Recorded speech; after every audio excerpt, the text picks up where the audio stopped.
श्री शिव महापुराण भाषा द्वितीय रुद्र संहिता सती खंड 32वां अध्याय वीरभद्र और महाकाली की उत्पत्ति। नारद जी बोले, हे ब्रह्मा जी, उस आकाशवाणी को सुनकर दक्ष तथा अन्यों ने क्या किया, ये सब मुझे सुनाइए। ब्रह्मा जी ने कहा, उस वाणी को सुनकर सभी देवता और मुनि आश्चर्य करने लगे और शिव जी की माया से किसी के मुंह से एक शब्द भी ना निकला।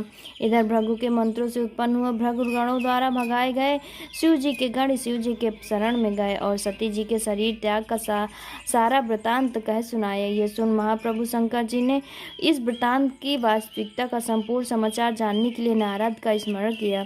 हे नारद, तुम शीघ्र ही वहां जाकर पहुंचे। शंकर जी ने तुम्हारी प्रशंसा कर सती जी का वृतांत पूछा। तुमने शीघ्र ही वो सब वृतांत सुनाया जो कि दक्ष यज्ञ में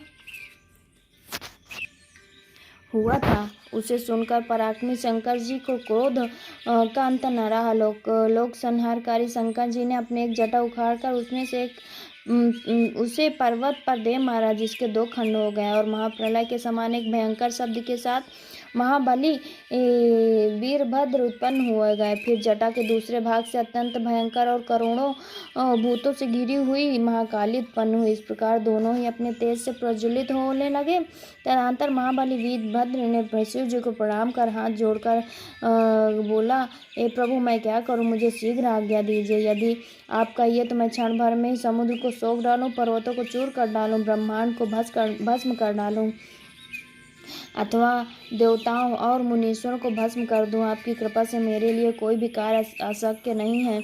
मेरे जैसा कोई पराक्रम नहीं है ना होगा। शंकर जी, इस समय मेरा दक्षिण अंग भड़क रहा। आप मुझे जहाँ भेजें मैं वहीं विजय होऊंगा। ये सुनकर मंगलपति भगवान शिव किंचित संतुष्ट हुए और वीरभद्र को आशीर्वाद देकर बोले, हे तात वीरभद्र, ब्रह्मा के पुत्र दुष्ट दक्ष एक यज्ञ कर रहा जो बड़ा अहंकारी और विशेषकर मेरा विरोधी है। तुम जाकर उसके यज्ञ को विध्वंस कर दो और देवता यक्ष गंधर्व कोई भी वहाँ हो उन सबको आज भस्म कर डालना। ब्रह्मा जी, विष्णु, इंद्र आदि कोई भी न बचने पावे। तुम्हारे वहां पहुंचने पर विश्व देवता आदि तुम्हारी स्तुति करेंगे, परंतु तुम उन्हें भी भस्म करके शीघ्र ही मेरे पास चले आना। जो देवता दधीचि ऋषि के कहने पर भी मेरे विरोधक बने वहां बैठे हैं, उन्हें व्याकुल कर अग्नि में डालना। और हे वीरभद्र, दक्ष को तो उसकी पत्नी और बंधुओं सहित जलाकर पुनः तिल मिलाकर तिलांजलि दे आना। वीरभद्र से ऐसा कहकर क्रोध से लाल आंखें किए भगवान शंकर मौन हो गया। इति श्री शिव महापुराण भाषा द्वितीय रुद्र संहिता सती खंड का 32वां अध्याय समाप्त। भक्तजनों, हर हर महादेव, हर हर महादेव। शिव शिव महापुराण भाषा द्वितीय रुद्र संहिता सती खंड का 33वां अध्याय वीरभद्र और महाकाली का सैन्य जुटाव। ब्रह्मा जी बोले, जब शिव जी को प्रणाम कर वीरभद्र दक्ष का यज्ञ विध्वंस करने चला, शिव जी ने महाप्रलय अग्नि के समान और भी करोड़ों गणों को उनके साथ किया। वे सब प्रलय गण अत्यंत कुतूहल के साथ वीरभद्र के आगे पीछे होकर चले। वीरभद्र शिव जी का रूप धारण कर ऐसे रथ पर चढ़कर चला जो 400 हाथ लंबा और जिसके 10,000 सिंह वाहन कर रहे थे एवं बहुत से सिंह और हाथी आदि उनके सहस्त्रों पार्थ रक्षक थे। फिर काली, कात्यायनी, महेशानी, चामुंडा, मुंडमर्दिनी, भद्रकाली, भद्रा, बली और वैष्णवी, इन 9 दुर्गाओं ने दक्ष को मारने के लिए अपने भूत गणों के साथ प्रस्थान किया। उनके सब गणों की संख्या करना यहाँ असंभव है। केवल श्रीमान शंकर के गणों को कहता हूँ, जो भृंगी, कीट, असनी और मालक गण 64,000 करोड़ सेना लेकर चले थे। उस समय भेरी, शंख, जटाहार, मुखों तथा श्रृंगों के अनेक प्रकार के शब्द करते हुए अनेक प्रकार के बाजा बजा रहे थे। इस प्रकार वीरभद्र की यात्रा में अनेकों प्रकार के शुभ शगुन हो गए। श्री शिव महापुराण भाषा द्वितीय रुद्र संहिता सती खंड का 33वां अध्याय समाप्त। भक्तजनों, हर हर महादेव, हर हर महादेव। भक्तजनों, हर हर महादेव। 34वां अध्याय आकाशवाणी। ब्रह्मा जी बोले, उधर दक्ष तथा देवताओं को अपशगुन हुआ। वीरभद्र के चलते ही दक्षादि को यज्ञ विध्वंस सूचक 3 प्रकार के उत्पन्न हुए। दक्ष की बाई आंख, बाहु तथा जंघा फड़कने लगे। पृथ्वी में भूकंप, 10 दिशाएं मलिन हो गई और सूर्य में काले दाग दिखाई पड़ने लगे। बिजली और अग्नि के समान नक्षत्र गिरने लगे।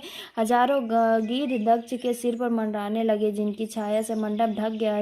गीदड़ भयंकर शब्द करने लगे और श्वेत बिच्छुओं के साथ उल्काओं की वर्षा होने लगी। प्रचंड आंधी आई।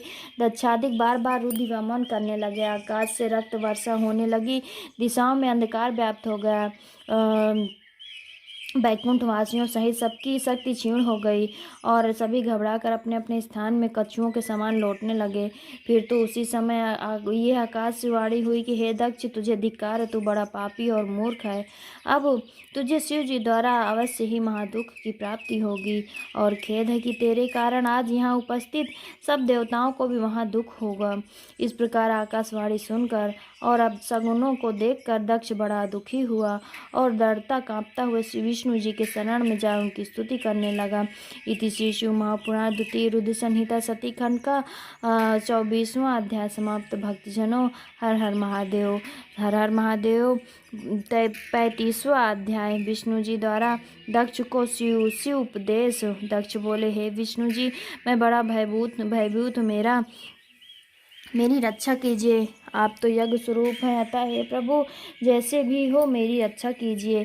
जब इस प्रकार बहुत सी प्रार्थना की और विष्णु जी के चरणों पर गिर पड़ा तो शिव जी के चरणों से सिर नवाकर उसे उठाते हुए विष्णु जी समझाने लगे, हे दक्ष, तुमने शिव जी को क्यों भुला दिया? सर्वेश्वर भगवान शंकर जी की अवहेलना का यही फल है। तुम्हारा कार्य विफल हो गया। पूज्य का अपमान होने से पद पर विपत्तियां प्राप्त होती हैं। दरिद्रा, मरण और भय, ये तीनों प्राप्त होते हैं। तो तुम प्रयत्न पूर्वक शिव जी की पूजा करो। देखो, तुम्हारी ही दुर्नीति से आज हम सब प्रभाव क्षीण हो गए। ब्रह्मा जी ने कहा। विष्णु भगवान के वचन सुनकर दक्ष का मुख सूख गया। वो चुपचाप पृथ्वी पर बैठ गया। इसी समय अपनी महासेना लिए शिवजी द्वारा भेजे हुए वीरभद्र उस यज्ञ में आ पहुंचे और पराक्रमी असंख्य सूरवीरों से यज्ञ स्थल को कौन कहे दिशाओं सहित आकाश मंडल व्याप्त हो गया। सातों द्वीपों सहित पृथ्वी कांप उठी और समस्त समुद्र थर्राह उठे।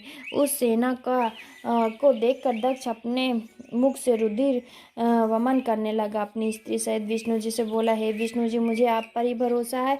मैंने आपकी ही कहे ही बल पर श्रेष्ठ कर्म आरंभ किया, क्योंकि मैं जानता हूँ कि आप ही यज्ञों के प्रतिपालक और वेद धर्म के अनुष्ठान हैं। हे प्रभु, आप मेरी इस यज्ञ की रक्षा कीजिए। ब्रह्मा जी कहते हैं, तब विष्णु जी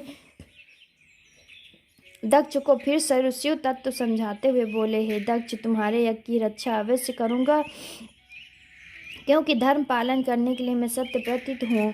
परंतु अब तो तुम अपनी क्रूर बुद्धि त्याग दो। केवल धर्म ही सर्वदा सफल नहीं होता, कर्म भी सफल होते हैं, जिसे फलदाता शंकर का सन्निवेश होता है।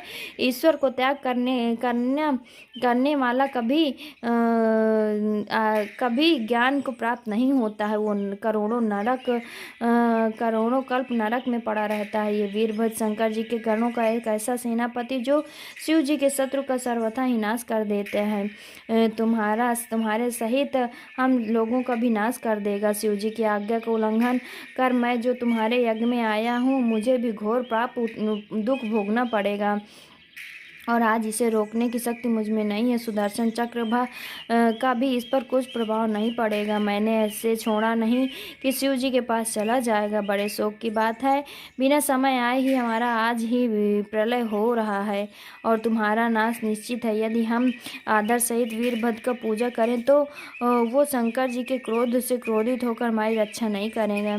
हम यदि यहाँ से भाग जाएं तो भी वीरभद्र अपने आकांक्षों से हमें खींच लेगा।